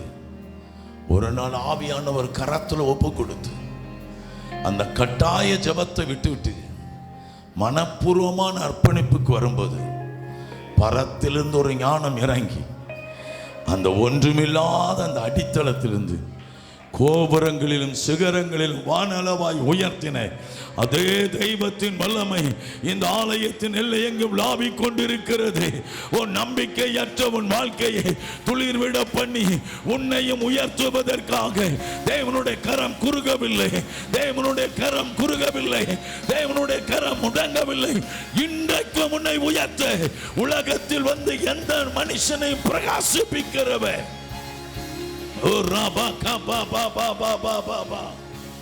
எவனையும் மேன்மைப்படுத்தவும் எவனையும் பலப்படுத்தவும் கர்த்தருடைய கரத்தினாலே ஆகும். உன்னை மேன்மைப்படுத்த கர்த்தரால் ஆகும். உன்னை உயர்த்த கர்த்தராலே ஆகும். கடமைக்கான ஜெபம் வேண்டாம். பொண்டாட்டி சொல்றதுக்காக, மனைவி சொல்றதுக்காக ஜெபம் வேண்டாம். பாஸ்டர் சொல்றதுக்காக ஜெபம் வேண்டாம். ஒரு கிறிஸ்தவனா இருக்கிற நான் ஞாயிற்றுக்கிழமை ஆராதனைக்கு வருகிறேன், அந்த அனுபவம் வேண்டாம். மனப்பூர்வமா ஆண்டவரே நீர் என்னை ஆசீர்வாதித்தால் ஒழிய நான் உண்மை விட மாட்டேன் என்று அந்த சிறு பிராயத்தில் கதறினது போல நீங்களும் கதறுங்க. இன்றைக்கு அப்படி நீங்கள் கதறுவீர்கள் என்றால் தேவன் பாரபட்சம் இல்லாதவர், உங்களையும் சந்திக்க உண்மையுள்ளவர். கர்த்தருடைய ஆவியானவர் கிரியை செய்து அவர் மகிமைப்பட்டதுக்காக இன்னைக்கு ஆண்டவர் நம்மளோட பேசின வார்த்தைக்காக 2 கைகளை உயர்த்தி ஸ்தோத்திரம் பண்ணுங்க. என்னோடு கர்த்தர் பேசினார் சொல்றவங்க அந்த கதை ஓரத்தில் கேட்கிப்பரா சத்தம் கேட்கதா? கேட்கிப்பராடே ஸ்தோத்திரம். ஆமே, கர்த்தர் என்னோடு பேசினா சொல்றவங்க மாத்திரம் கை உயர்த்தி கர்த்தரை ஸ்தோத்திரம் பண்ணுவோம். அப்படியே 2 கைகளை உயர்த்தி இந்த மாலை கூட்டத்தில் நான் வருவேன் ஆண்டவரே, என்னோடு நீங்க பேசணும். மீண்டும் எனக்குள்ள உயிர் ஆண்டவரே, என்னை நீர் ஏற்படுத்தி அந்த ஸ்தானத்தில் என்னை நிறுத்த தம்முடைய தாசனை கொண்டு என்னோடு பேசும். இன்றைக்கு சத்தத்தை கேட்டிருக்கிறேன், நான் திரும்பி இருக்கிறேன், நான் என்னை ஒப்பு கொடுத்துருக்கிறேன். ஆனால் சாயங்காலம் ஆராதனை எனக்கு ஒரு ஆடின் சர்வீஸ், ஒரு அபிஷேக ஆராதனை எனக்காக நடக்கணும். என்னை என் சகோதர நடுவில், சபை நடுவில் நீர் ஒரு புதிய எண்ணெயினாலே அபிஷேகம் பண்ணணும். புதிய கிருபைகளை நான் நிரப்பணும். எத்தனை பேர் வாஞ்சிக்கிறீங்க? 2 கை உயர்த்தி சொல்லி ஆண்டவரே மாலை கூட்டத்தில் பிரத்யட்சமா என்ன ஆடின் பண்ணுகிற ஒரு சர்வீஸா இருக்கணையா, எனக்குள்ள ஒரு அபிஷேகம். அவங்க கை வைக்கிறாங்களோ கை வைக்கல, என்ன வைக்கிறாங்களோ வைக்கலையோ, ஆனா அவங்க ஆவியானவர் என்னை சந்திக்கணும். ஆவியானவர் பிரத்யட்சமாக இன்றைக்கு என்னை புதிய பலத்தோடு எழும்ப, கழுகை போல சட்டைகளை அடித்து உயர எழும்ப, இந்த மாலை கூட்டத்தில் என்னோடு பேசு, என்னை சந்தியும், என்னை அபிஷேகியும். இயேசுவின் நாமத்தினால் பிதாவே. ஜெபித்து முடிப்போம். கர்த்தர் மகிமைப்படுவாராக. மாலை கூடுகை கடைசி கூட்டம் மிக மிக முக்கியமானது. இங்கே வந்திருக்கிற நீங்கள் யாவரும் உங்கள் குடும்பத்தார், உங்கள் நண்பர்கள், சிநேகிதர்கள் எல்லாரும் அழைத்து வரணும். மாலை கூட்டம் சிறப்பான கூட்டம். உங்கள் குடும்பத்தில் ஒருத்தராவது அந்த ஆசீர்வாதத்தை இழந்துடக்கூடாது. அவங்க காலில் விழுவீங்களோ கையில் விழுவீங்களோ, அவங்க உங்களுக்கு சின்ன ஆளோ பெரிய ஆளோ, கணவனோ மனைவியோ பிள்ளையோ மாமாவோ மச்சானோ அத்தையோ சித்தியோ பெரியம்மாவோ, தயவா மாலை கூட்டத்தில் எல்லாரும் அழைத்து வாங்க. எவ்வளோ பேருக்கு இந்த இன்விடேஷன் கொடுக்க முடியுமோ கொடுத்து கூட்டுவாங்க. இந்த கூட்டத்தின் நிமித்தம் அவங்க ஆசீர்வதிக்கப்பட போகிறாங்க. அது உங்கள் குடும்பங்களுக்கு ஒரு பெருக்கமான நன்மை கொண்டு வரும். ஆமேன்னு சொல்லுங்கள். கண்களை மூடி நாம் ஜெபிக்க போகிற ஒரு சின்ன தயவான வேண்டுகோள். வாலிப தம்பி தங்கச்சிகள் ஒருத்தரும் வெளியே போகக்கூடாது. உங்களுக்காக ஒரு சிறப்பான முன்னந்தோட விருந்து சவுலுக்காக வைக்கப்பட்டது போல எல்லா தம்பிமாரும் கூடுமானால் மூத்த அண்ணன்மாரும் திருமணமான இளம் தம்பதியினர் கூட நீங்கள் இருக்கலாம், உங்களுக்கு அனுமதி உண்டு. ஆனால் விசேஷமாக என் அன்பு வாலிப தம்பி தங்கச்சி இருக்கணும். இந்த நாளில் கர்த்தர் உங்களை ரெட்டிப்பான கணத்தினால் நிரப்ப போகிறார். கொஞ்ச நேரம் இந்த யூத் மீட்டிங்கில் நீங்கள் தயவாய் பங்கெடுக்க கேட்கிறேன். ஜெபித்து முடிப்போம். நல்ல பிதாவே, உங்களுடைய பரிசுத்த பிள்ளையாக இயேசுவின் நாமத்தினால் இந்த மனமகிழ்ச்சியின் ஆராதனை எனக்கும் எங்களுக்கும் எங்கள் சபையாருக்கும் ஆசீர்வதித்து தந்ததற்காக ஸ்தோத்திரம். வினோத் அங்கே வாசல் என்னென்ன, வினோத் வாசல் என்னென்ன ஒரு வாலிபனை விடக்கூடாது, அவனை உள்ளே அனுப்பிவிடு, அவன் காட்வினை உள்ளே அனுப்பிவிடும். ஆமே, ஒரு வாலிபர் வெளியே போகக்கூடாது, அது உன்னோட பொறுப்பு. போனால் நீ தான் இங்கே வரணும். கர்த்தர் நல்லவர். ஜெபம். நல்ல பிதாவே, உம்முடைய நாம மகிமைப்படும்படி என் அன்பு பிள்ளைகளை மனதார ஆசீர்வதிக்கிறேன். அவர்கள் இன்னும் மேன்மை அடையட்டும். அன்றைக்கு ஆமோஸ் ஜெபித்தது போல யாக்கோப்பு அக்கிரமத்தை மன்னித்தரலும் அவன் யாராலே திரும்ப உயிர்ப்பிக்கப்பட முடியும். இந்த உலகத்தில் இந்த ஜனத்தை உயர்த்த இந்த உலகத்தின் அரசுகளோ அரசியல்வாதிகளோ உலகத்தின் தலைவர்களோ ஐஸ்வர்யவான்களோ இந்த உலகத்தின் எந்த மேன்மக்களாலும் இவங்களை உயர்த்த முடியாதப்பா. எவ்வளவு பெரிய மனிதனை இவர்களை உயர்த்த முடியாது. எந்த மனுஷனை மேன்மைப்படுத்தவும் பலப்படுத்தவும் உம்முடைய கரத்தினால் ஆகும். உம்முடைய கரம் மட்டுமே இவர்களை சந்தித்து இவர்களை உயர்த்தட்டும். மலை மேல் உள்ள பட்டணமாக இருக்கட்டும், அநேகருக்கு ஒரு ஆசீர்வாதமாக இருக்கட்டும். கடந்து வந்த பாதையின்படி அல்ல, ஒரு புதிய பாதைக்குள்ளே, ஒரு புதிய வெளிச்சத்திற்குள்ளே, ஒரு விசாலத்தை மூடுகிறதுக்கு இந்த ஜனத்தை நான் ஆசீர்வதிக்கிறேன். ஆண்டவர் மாடு தன் புல்லை மேய்ந்து போடுகிறது போல இவர்கள் சத்துருக்களை மேய்ந்து போட்டு தேசத்திலே பரவுவார்களாக. இஸ்ரவேலின் கால் பங்கை எண்ணத்தக்கவன் யார் என்று எழுதியிருக்கிறபடி இந்த சபையினுடைய கால் பகுதியை கூட எண்ணிக்கைக்குட்படக்கூடாதபடி ஜனம் ஆண்டவரை வானத்து நட்சத்திரத்தை போல, ஆண்டவர் கடற்கரை மணலை போல, பூமியின் புழுதியை போல இந்த ஜனம் பெருகுவதாக, மகிமையில் பெருகுவதாக, ஐஸ்வர்யத்தில் பெருகுவதாக, சகல நன்மைகளிலும் பெருகுவதாக, உம்முடைய தயவினால் அவர்கள் பெருகுவார்களாக. ஆத்துமக்கள் தரத்திலும் எண்ணிக்கையிலும் பெருகட்டும். நீர் மகிமைப்படும் பெரிய காரியத்தை செய்யும். கிருபை தாங்கட்டும். ஒவ்வொரு குடும்பத்தின் தடைகளை உடைக்கிறோம். ஒவ்வொருடைய ஆசீர்வாதத்திற்கு வாய்க்கால்களை வெட்டி திருப்புகிறோம். நீர் மகிமைப்படும். இயேசு இரட்சகரின் நாமத்தினால் பிதாவே, ஆமென், ஆமென். என் ஆத்துமாவே கர்த்தரை ஸ்தோத்திரி, முழுவதும் பரிசுத்த நாமத்தை ஸ்தோத்திரி. என் ஆத்துமாவே கர்த்தரை ஸ்தோத்திரி. கர்த்தர் செய்த சகல நன்மைகள் உபகாரங்கள் ஒரு நாளும் ஒரு பொழுதும் மறக்காதே, மறந்து போகாதே. நம்முடைய கர்த்தராகிய இருக்கிற இயேசு கிறிஸ்துவின் கிருபை, பிதாவாகிய தேவனுடைய அன்பும் பரிசுத்த ஆவியானவருடைய அந்யோன்ய ஐக்கியம், மனதிற்கு சிறுகும் வழி நடத்தல், தேவ பாதுகாப்பு நம் அனைவரோடும், நம்முடைய குடும்பங்களோடு, நம்முடைய சந்ததிகளோடு, நம்மத்திலே கர்த்தருடைய வார்த்தையை கொண்டு ஊழியம் செய்த தம்முடைய தாசர்களோடும், உலகெங்கு இருக்கிற சகல பரிசுத்தவான்களோடும் இன்றும் என்றும் சதா காலங்கள் நிலைத்திருப்பதால் ஆமென். அல்லேலூயா. வாலிப தம்பி தங்கச்சியில் அப்படி உட்கார